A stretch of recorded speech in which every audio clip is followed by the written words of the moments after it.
Srimati Kanimurji. Sir, Please, let sir. him finish, sir. No, How can already I speak? finished. You No, sir, you are allowed. please also. Nothing will be going on record. You please start.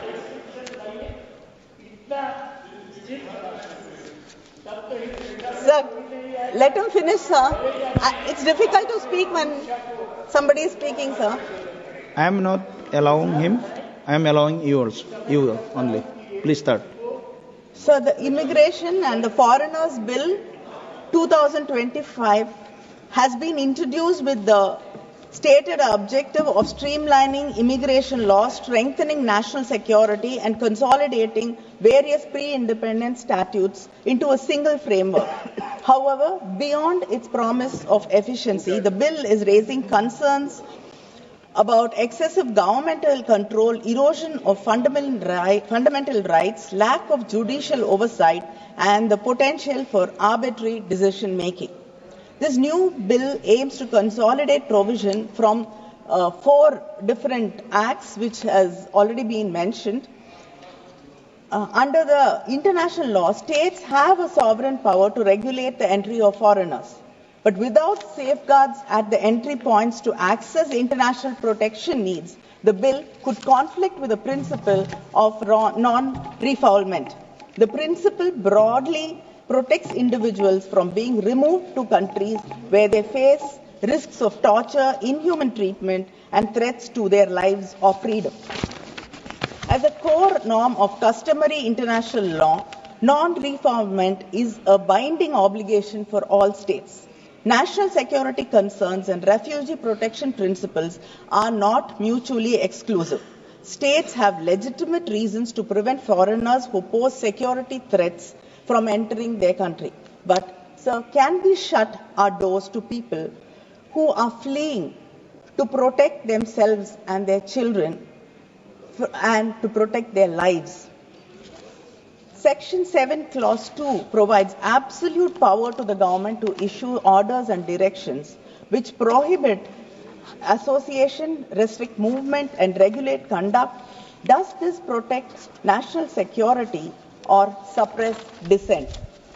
With a mere order, a foreigner can be forbidden from engaging in activities of specified description. But who defines these activities? If expression, assembly, and political engagement are deemed undesirable, does not this amount to calculated erosion of freedom of speech? A nation that upholds justice does not hand the government limitless discretion over individual lives. We have already seen how many laws introduced under the guise of national security have been widely criticized for their misuse, often leading to arbitrary detentions, prolonged legal battles, and often they become a clamp on dissent. One of the major concerns regarding the bill is the provision that denies foreigners the right to be heard before an immigration officer who makes a final decision on their entry, stay, and deportation. The availability of no scope for appeal is against the very concept of natural justice, which is that no person shall be condemned unheard. The International Law Commission, in its work on the expulsion of aliens, has reaffirmed that the exercise of the state discretion must not be arbitrary. While states have sovereign powers over immigration, the power is not absolute and is subject to the limits of fundamental rights and due process guarantees. A decision made in secrecy, without avenue for appeal, and without an opportunity to present one's case does not constitute justice. It constitutes a violation of international legal norms. In the international stage, we are seeing how our citizens are being deported back to India from the US in handcuffs, in chains, without human treatment or dignity. With draconian provisions like this in the new bill, it will pose further risk for the Indian citizens outside and the diaspora. India's decline in the Global Passport Index rankings is a matter of serious concern. In 2006, India held the 71st position, reflecting a more favorable global standing. But now it has dropped to the 85th position, making global mobility a challenge for most Indians. And this bill imposes excessive bureaucratic obligations on educational institutions, university, hospitals, and even private accommodations, turning them into surveillance agents for the government. Sir, we are not even able to protect our fishermen, Indian fishermen who are fishing in our seas. We are not able to protect them from arrest, assault. We are not even able to release them. They've been suffering in Sri Lankan jails for months together, and we are not able to protect them. What is our answer to this? The bill does not address the admission and regulations of refugees in India, leading to uncertainties in their treatment. The bill continues to define a foreigner as a person who is not a citizen of India. In the modern world with globalization, there are many types of migrants who come into this country for work, economic activity, tourism, refugee seekers, asylum seekers, and even stateless persons. This bill does not recognize the complexity of the situation.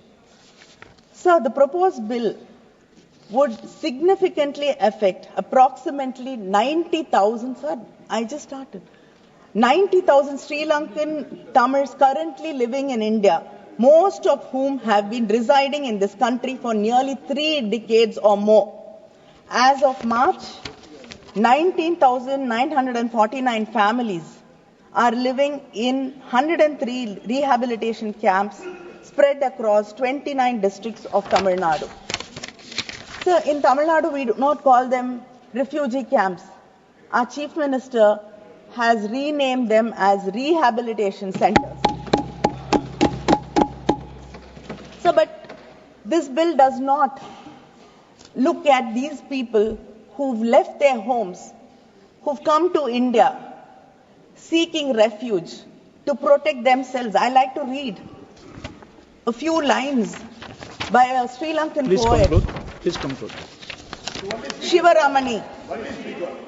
5 minutes time he allotted for you. He spoke already 7 minutes. The sound of a single gunfire on a starlit night, smashing the silence and exploding, reduced to nothing the meaning of all our children's stories. And in the brief daytime remaining, they forgot how to make chariots from thorn apple seeds or to play. Amidst the stress of a night during wartime, our children had turned into adults. This is the pain with which they have come to this country, seeking refuge. But this bill does not address their plight, does not care about their future. Sir, Clause 3 mandates that any person entering or staying in India must possess a valid passport visa. Sir, otherwise they're punished by 5 years imprisonment and 5 lakh as fine. Sir, how is it possible for a fleeing refugee who comes seeking asylum to our country to have a valid passport or visa?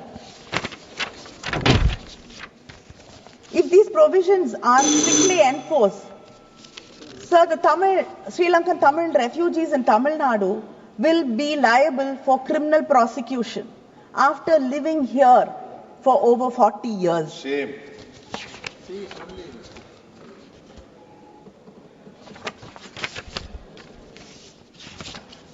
Sir, I request the Tamil Nadu government has a history of treating the refugees in our state in a humanitarian way, giving them as much as rights is allowed. Okay. Sir, so we request that our Tamil Nadu government to be included in the process when you bring out some bill like this to safeguard the interests of the people who are sought asylum here. Sir, thank you. To make the process fair and accessible, the government must initiate a special drive with the following features: relaxing of documentary requirements, especially for those born in India or residing in refugee camps, waiver or reduction in the minimum residency requirement considering their continuous stay since the 1980s, a dedicated and simplified application process supported by the government of Tamil Nadu for verification and facilitation. Thank you, Honourable Member. And our government Please should be conclude, ma'am. entrusted with the following conclude. responsibilities: identifying refugee families eligible for regularization and citizenship, assisting in verification and documentation, particularly for those without formal papers, recommending individuals and families for legalization and fast-track citizenship or exemption from penal and deportation provisions. Sir, I request the government to understand that people who've left their countries, who cannot go back to their countries, who are have no homes anymore, cannot be treated Honourable as Member illegal Shri P. migrants, Mahesh Kumarji. and you have to look P. at Mahesh them Kumarji. beyond humanitarian government. They are Mahesh our Kumarji. people. They